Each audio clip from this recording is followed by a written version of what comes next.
नमस्कार। इन खबर में आपका स्वागत है।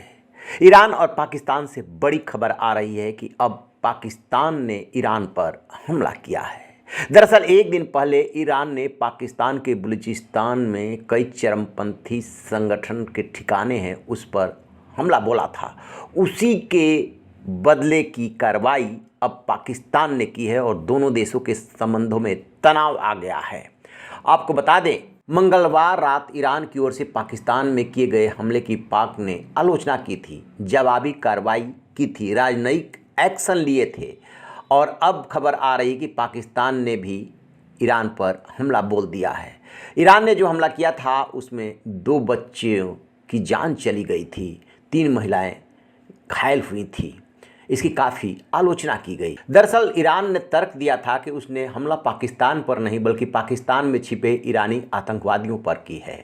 जैश उल अदल एक ईरानी आतंकी संगठन है। उन्होंने पाकिस्तान के सिस्तान बलूचिस्तान प्रांत के कुछ हिस्सों में शरण ली हुई है, लिहाजा उन्हें मटियामेट करने के लिए ये एक्शन लिया गया था। पाकिस्तान पर हमला बिल्कुल नहीं किया गया था। ईरान के विदेश मंत्री आमिर अब्दुल्लाहियान ने ये बयान दिया था कि दोनों देशों के बीच भाईचारे वाले संबंध है, लेकिन पाकिस्तान नहीं माना। उसने कहा कि पाकिस्तान एक स्वतंत्र और संप्रभु देश है, ऐसा कोई दूसरा देश कैसे कर सकता है, लिहाजा उसने जवाबी कार्रवाई कर डाली है। अब दोनों देशों के संबंधों में तनाव आना स्वाभाविक है। ईरान और पाकिस्तान की सीमाएं आपस में लगती है, इसके बावजूद दोनों के बीच एक आपसी निर्भरता वाले संबंध नहीं है। ईरान शिया बहुल देश है जबकि पाकिस्तान सुन्नी बहुल राष्ट्र है। दोनों देश समय समय पर एक दूसरे पर आतंकवादी हमले का आरोप लगाते रहते हैं। ईरान ने पाकिस्तान पर कई बार सीमा पार से नशीले पदार्थों की तस्करी का भी आरोप लगाया है। बताया जा रहा है कि ये हमला ईरान के सरावना इलाके में अलगाववादी संगठन के 7 ठिकानों पर किए गए हैं। पाकिस्तान के रिपोर्ट के मुताबिक ईरान की सीमा में 40 से 50 किलोमीटर अंदर घुस करके ये हमला किया गया है। हालांकि आधिकारिक तौर पे अभी पाकिस्तान की ओर से इसको लेकर के कोई बयान नहीं आया है। ईरान के हमले के बाद पाकिस्तान ने बुधवार को तेहरान से अपने एम्बेसडर को वापस बुला लिया और ईरान के राजदूत को देश छोड़ने को कह दिया था।